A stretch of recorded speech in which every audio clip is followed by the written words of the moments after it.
Dictation start होगा 5 second बाद। Start. Afghanistan से अमेरिका जा रहा है। इसे यूं भी कहा जा सकता है कि एक बार फिर से जा रहा है। पिछले कई वर्षों से यह तो स्पष्ट हो गया था कि उसका जाना तय है, पर वापसी का समय किसी को मालूम नहीं था। यहाँ तक कि अमेरिकी राष्ट्रपतियों को भी नहीं। बुश से लेकर ट्रंप तक कोई नीति नियामक नहीं जानता था कि वह कैसे और कब उस दलदल से निकलेगा जिसमें सोवियत रूस को फंसाने के चक्कर में उसने खुद को अकंठ धंसा लिया है। जो बाइडेन ने तो अपने को समय की तेज धार में आंख मूंदकर छोड़ दिया था। अब देखना यह है कि जिस तेज बहाव ने अमेरिका को अफगानिस्तान से बाहर निकाल फेंका है, वह उसे अपने पैरों पर मजबूती से जमीन पर खड़ा होने का मौका कब तक देगा। पैराग्राफ।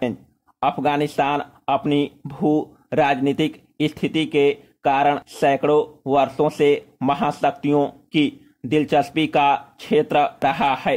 19वीं शताब्दी में ब्रिटिश और रूसी साम्राज्य के हित यहाँ टकराए तो 20वीं शताब्दी ने अमेरिकी कूटनीति के जाल में सोवियत रूस को इसकी पहाड़ियों पर फंसते और अपमानित होते देखा है।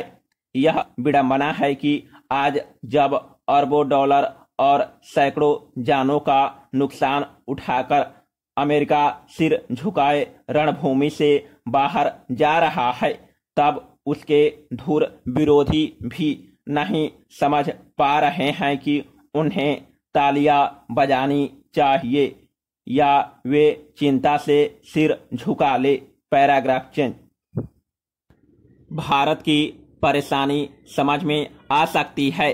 पिछले 2 दशकों में उसने जो बड़ा निवेश अफगानिस्तान में किया था वह तालिबान के आते ही बेकार हो जाएगा।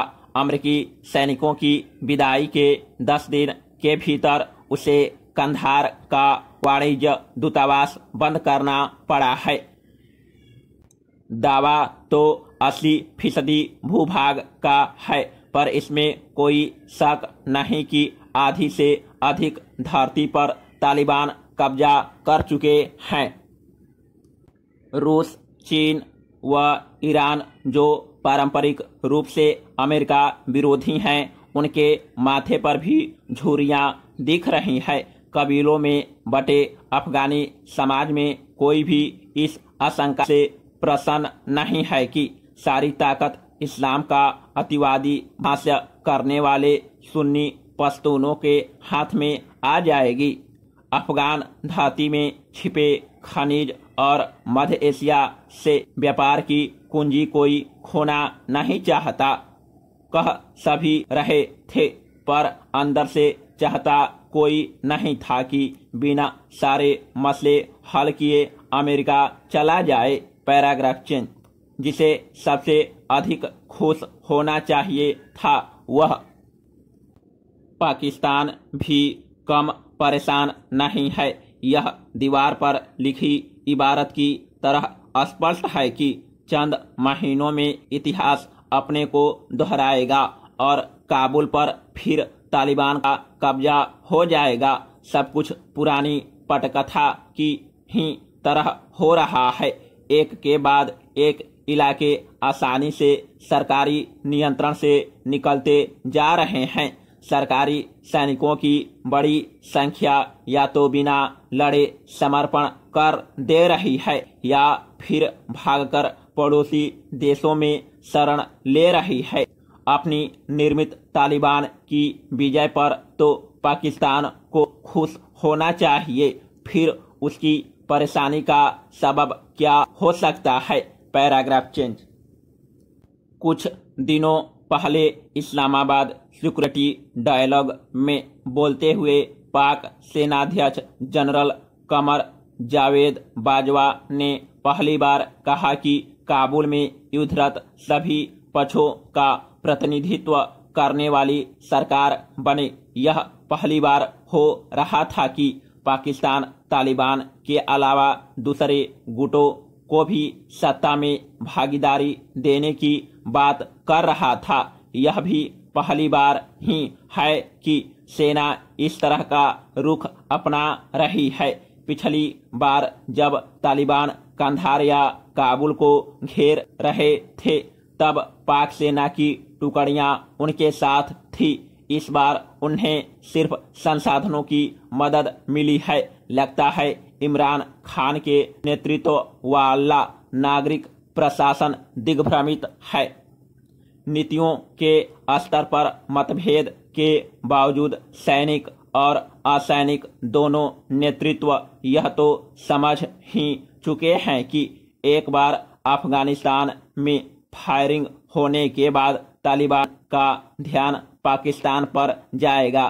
पिछली बार की तरह ही वे अपने देश में अपनी समझ का इस्लामी निजाम नाफिज करने के बाद पड़ोसों में भी शरिया लागू कराने आ जाएंगे।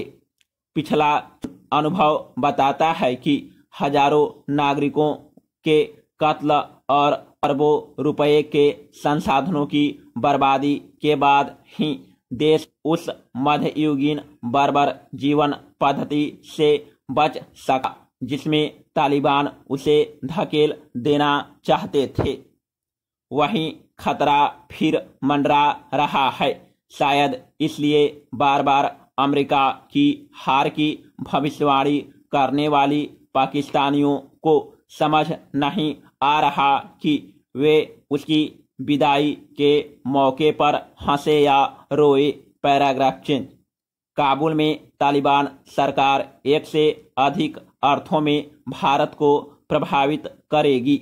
अफगानिस्तान के अंदर पिछले 2 दशक का निवेश इस अर्थ में प्रासंगिक रहेगा कि उसने आम अफगानियों के मन में भारत की सकारात्मक छवि बनाई है, पर अब वहां किसी बड़ी वाणिज्यिक परियोजना की परिकल्पना निकट भविष्य में संभव नहीं लगती।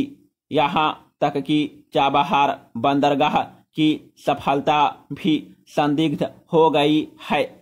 इससे ज्यादा चिंताजनक वह आशंका है जिसके अंतर्गत अफगानिस्तान में खाली होते ही जिहादियों के कश्मीर का रुख करने का अनुमान है। पाकिस्तान इसलिए उन्हें पता पोसता रहा है। मुझे याद है 1990 का दशक जब एशिया व अफ्रीका के तमाम मुल्कों के जिहादी घाटी में दिखने लगे थे। वे बोस्निया, चेचन्या और अफगानिस्तान के गृह युद्धों से तपकर निकले लड़ाके थे जिन्होंने भारतीय सुरक्षा बलों के लिए कड़ी चुनौती पेश की थी। वे एक बार फिर खाली हो रहे हैं और आईएसआई उन्हें उनके मनपसंद काम में लगाने के लिए अतिशीघ्र कश्मीर रवाना करना चाहेगी। गनीमत यह है कि लड़ाकुओं का एक बड़ा तबका जो आईएसआई के असर में नहीं है, पाकिस्तान में इस्लामी शरिया लागू करने के लिए जिहाद करना चाहेगा। शायद इसलिए पाकिस्तानी तंत्र पिछले उत्साह की तरह तालिबानी फतह का स्वागत करने से गुरेज कर रहा है। Paragraph change.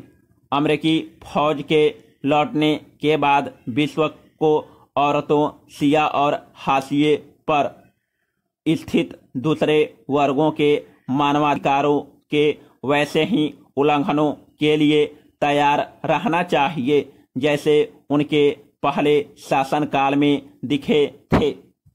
शायद यही कारण है कि अमेरिका की उपस्थिति के धुर विरोधी भी यह समझ नहीं पा रहे हैं कि वे मनचाही मुराद पूरी होने के बाद खुशी कैसे व्यक्त करें। समाप्त।